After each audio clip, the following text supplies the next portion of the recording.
Hi, I'm Tim Gillingham, your host for Gold Tip's Arrow University.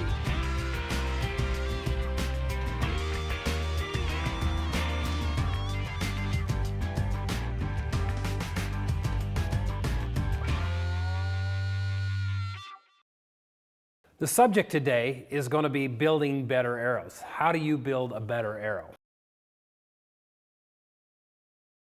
What I have in front of me here is a half a dozen of Gold Tip Expedition hunters. Okay, I'm going to go through a procedure on how I would build these arrows to get the best arrow out of this half a dozen arrows that I can.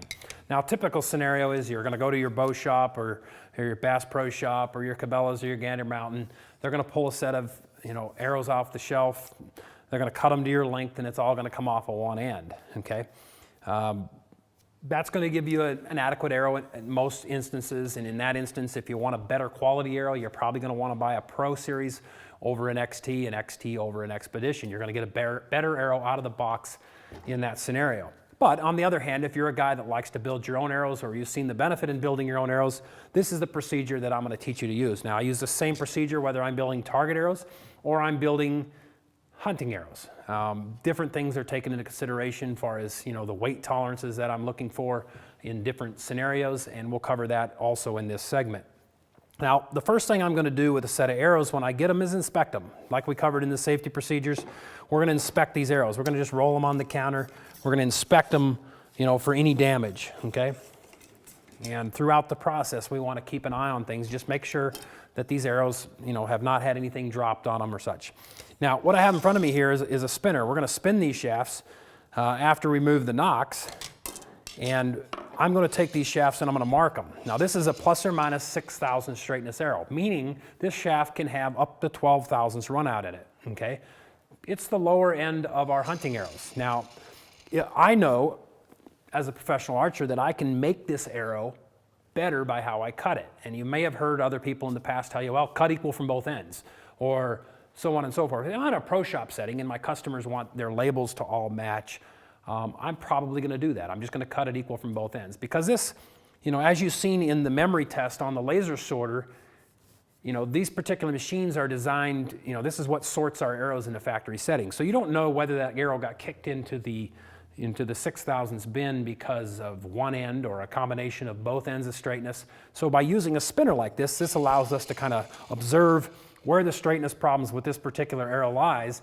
And if we're taking this 32-inch shaft and we're cutting it down to, say, 27 inches, we're going to be cutting 5 inches off this shaft. And that's how we're going to build this particular arrow today.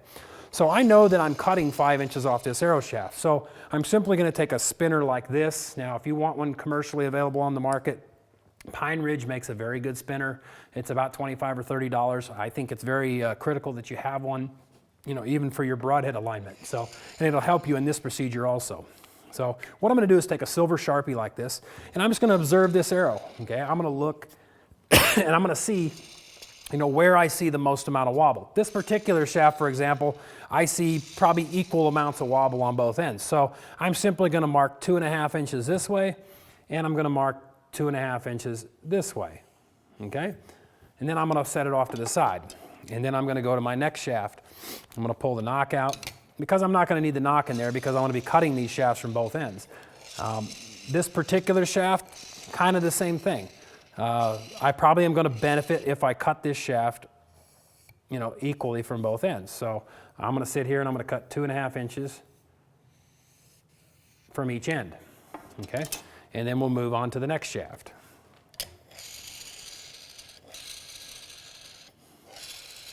Now this shaft seems to be a little bit worse on this end than it does on this end, okay? So what I might do in this situation is I might cut, an 1.5 inches off of this end, okay? So I'm marking 1.5 inches on this end, and I might cut 3.5 inches off of this end. So this end's a little bit worse, so I might cut a little bit more off of it, okay? In the long run, that's going to give me a straighter tube to start with for my arrow. Okay, and we're just going to go through these, these arrows the same way. And when we get done, we're going to take them over to the cut-off saw, cut them, and we'll have a better finished product. This particular shaft, we're going to cut it equal.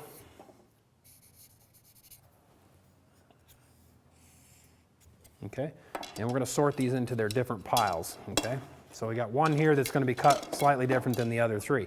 And what you'll find is the majority of them you're probably going to cut equal from both ends. This shaft here, I notice, is absolutely perfect on this end. There's absolutely zero motion in it. Okay, so this shaft, got sorted to a 6,000 straightness based on what was happening on one end. So I'm going to cut all 5 inches off of this end. And by the time I get done with this shaft, I've basically got a pro grade shaft. Okay, so this is going to go into its own individual pile. Okay. This shaft here looks really good. I mean, it's not bad at all. Really good on this end. I'm probably going to cut this one 1.5 inches from this end. And I'm going to cut it 3.5 from this end. Okay. Now that's going to give me very good arrows. Okay. I'm able to make this set of expeditions at least as good as an XT in my mind. And if not, probably still capable of shooting a group like 1.5 inches, 2 inches at 50 yards. That's pretty darn good for a set of arrows that's going to run you $65 or $70. So let's take these over to the cutoff saw and get them cut down, and then we'll move on to the next process. Okay, now we've got the cutoff saw set up here. We've got our arrows sorted into our 3 different piles. We've got 3 arrows here we're going to cut equal from both ends. We've got 3 arrows here where we've decided we're going to cut 1.5 inches from one end and 3.5 from the other, and then we've got one that we're going to cut all from the same end. Now the key is really simply, let's do the smallest cut first. Okay, so we grab the 2 arrows here that we need to cut 1.5 inches off. That's going to be our smallest cut.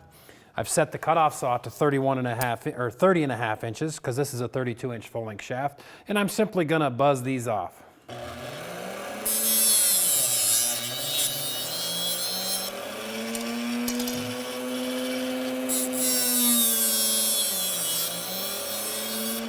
Okay.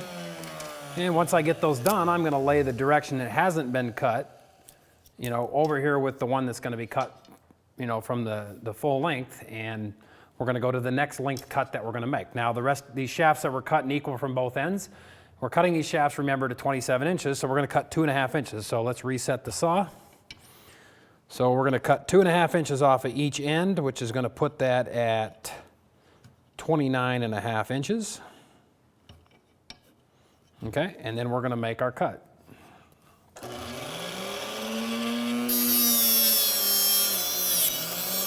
Okay.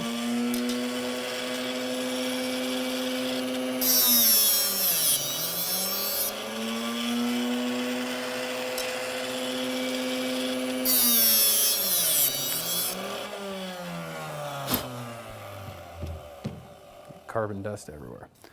All right, so now we're down to making our final cut. So we're set the saw on 27 inches because we made all of our preliminary cuts, and we're ready to make the final cut on these particular arrows. So make sure that you have all the marked ends facing one way so that you don't accidentally cut them twice from the same end. And let's finish up here.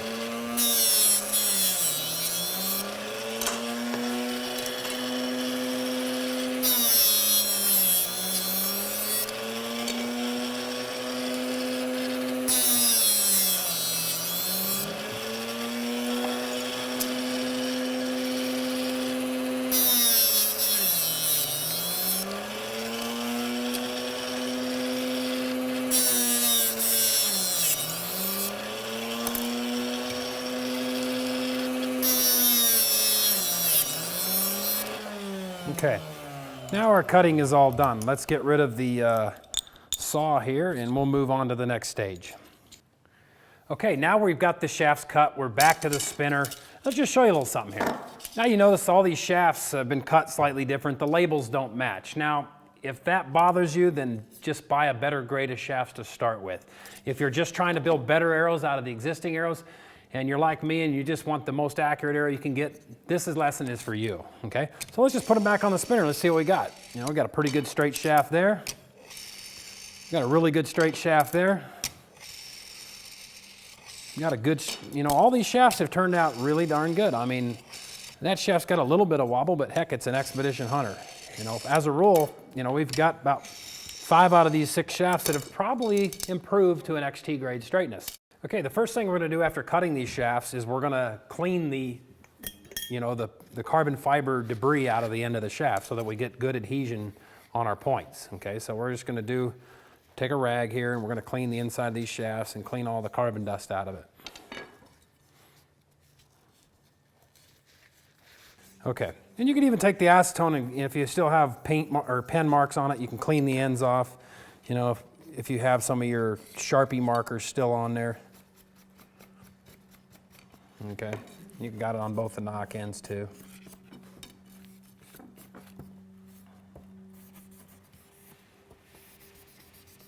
Okay.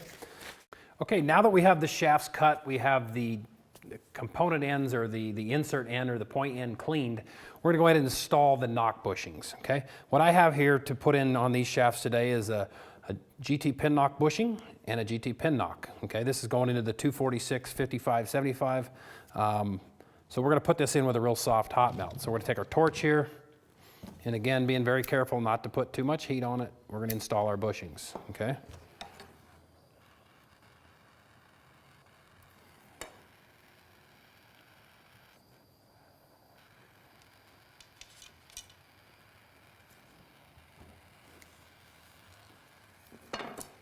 Okay. And this is quite simple. You just, again, just make sure you don't get too much heat. If you can hold that component in your fingers, you're doing it just right. If it gets too hot to hold, you're getting it too hot. Like that. Okay. Just be real careful with the heat. Just reiterate that over and over again. It doesn't take very much to hold those bushings in and get a nice glue ring around the pin bushing.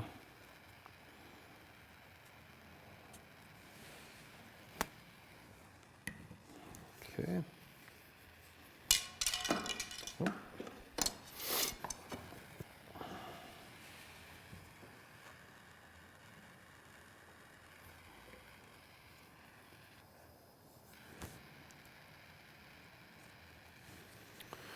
All right, getting close here. Trying to work fast because it's kind of the boring part.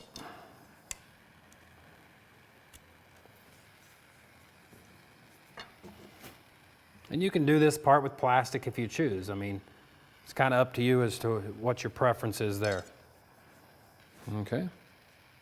But I just want to show you the safe way of doing it, with hot melt. Okay. Now that we got the Nock bushings in, we can turn our heat off.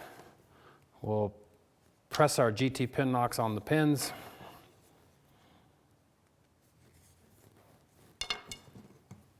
And then we'll be ready to move on to the next stage. The next stage, we're simply gonna weigh these shafts out, okay? And we're trying to keep our weight tolerance within, as tight as we can keep it, okay? Now these shafts here, these Gold Tip Expedition Hunters are weight sorted plus or minus 2 grains. So that means they're gonna be a maximum of 4 grains across the spread of that shaft. Now that I have the Nock components in, I'm gonna weigh these out and I'm gonna lay them out light to heavy. And then I'm going to do the same thing with my points. Okay, so we're just going to lay these out. Okay, this particular shaft here, 237.8, 237, 236.8, 236.8. So those two are the same.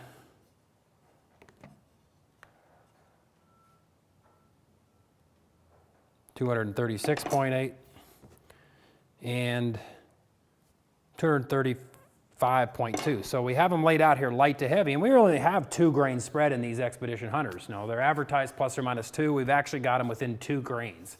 2 grains is adequate to go out to 50 yards. And let's talk about that real quick. Weight tolerances are one of those things that everybody wants to check and everybody wants to, complain about, I guess. But let's get to reality. What really matters? And that's what really the bow hunter and the average person really wants to know. How much does 10 grains make me miss by? Okay. I've done a lot of testing in this arena, and if you're shooting, hogs and whitetails over a feeder, you really probably are not going to be able to tell 10 grain spread. That's about the entire spread that you would see off, in a set of 55, 75s, even in the Expedition grade shafts. So, if we're going to say shoot 3D and we're going to shoot a maximum distance of 50 yards, in that situation, I like to keep my arrows within about 3-4 grains. I feel like that's that's the amount that I can probably start to tell the difference. On the other hand, if I'm going to go shoot out to 100 yards, Say I shoot field archery or feed out to 100 yards, or even if I want to make a really accurate long-range hunting setup, I'm going to want to keep my grain weight, within plus or minus, a grain or so. I'm going to keep them pretty tight. And in that regard, you're probably going to want to buy the pro-grade shafts that are weight sorted a little bit tighter. Now that we have these spread out, let's go ahead and weigh the points. Okay. And typically the points are a machine component, and they're going to be quite a bit tighter. So we have 99.6, 99.8, 100.4,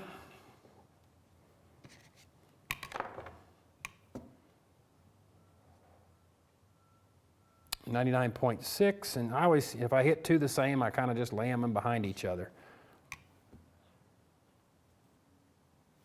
99.4,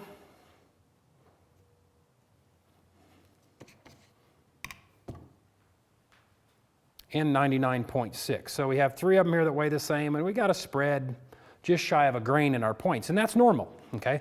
So let's say we have a 2 grain spread in our shafts, we have a grain spread in our points. Now, if we take the light point and put it in the heavy shaft, we're gonna cut our weight tolerance basically in half. So I'm gonna take this shaft here and put this point with it, this shaft here, put this point with it, this shaft here, put this point with it, this one with this one, and just make sure you go the right way, and it's always good to double check yourself when you're done, okay?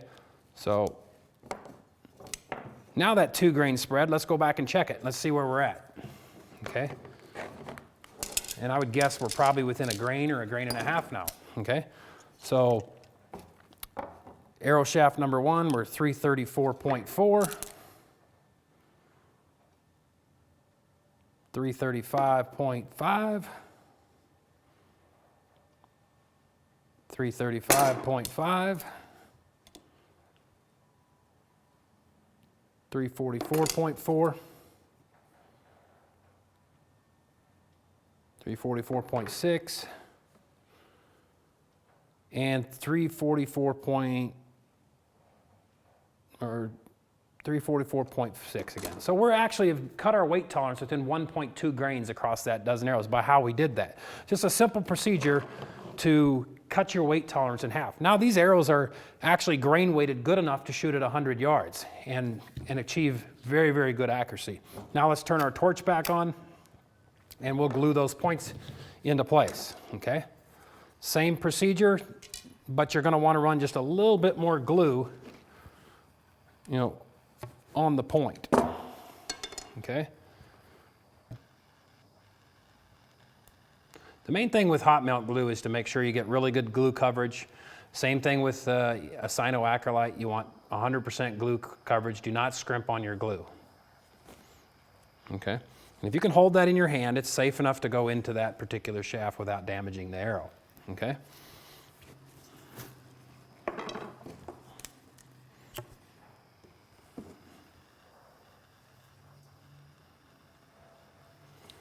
Okay.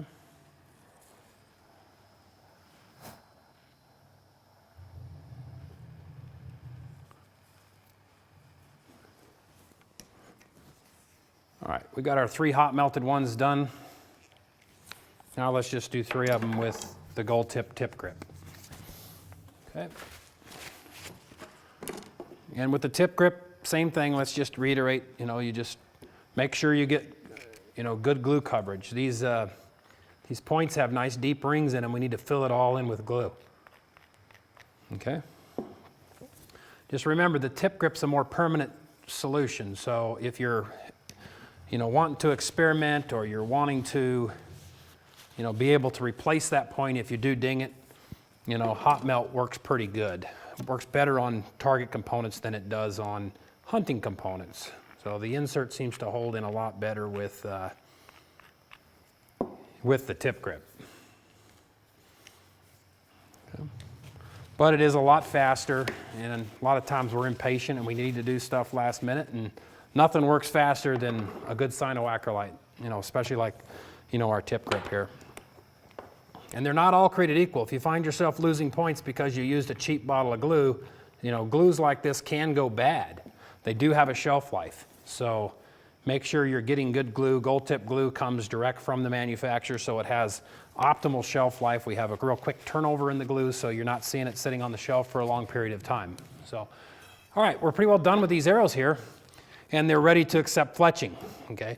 We'll cover that in the next section on how to optimize your fletching and how to optimize your arrows for a specific use. But if you look when we get done with these arrows here, if you have a, you know, even an expedition grade arrow, and you're able to cut the straightness, the worst part of the straightness out of the shaft, if you have a pro grade shaft that's within 1,000 straightness and it's within plus or minus 1 grain, you essentially have a pro grade shaft that has an expedition label on it.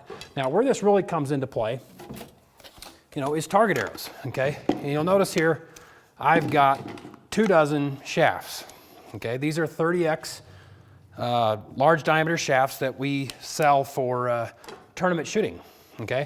And you'll notice they both have weight code stickers on the end. Okay, one says 273, one says 275. If these both were to say 275, they're essentially the same exact arrow. One's just graded differently for straightness. So if you're cutting enough off of this non-pro grade shaft, enough to make it a perfectly pro grade shaft, you're in a sense have a pro grade shaft. That typically works if you're a shooter that can cut at least 4 inches, if not 5 inches off of the full length shaft. If you're shooting the arrow longer, say you're shooting it 28, 29, or 30 inches or longer, then you're probably gonna wanna stick to the pro grade shaft. And even though it's a pro grade shaft, I still highly recommend, and I do it myself, is I take it through the spinning procedure before I do my cutting. I'm trying to make that shaft as absolutely perfect as I can before I get started. Okay, in conclusion, there's a lot of aspects to building a better arrow. It starts with a better shaft. It starts with better components. But a lot of it has to do with the craft involved in taking that shaft from start to finish. And I hope we've shown you a few tips today that can help you build better target arrows and better hunting arrows for yourself.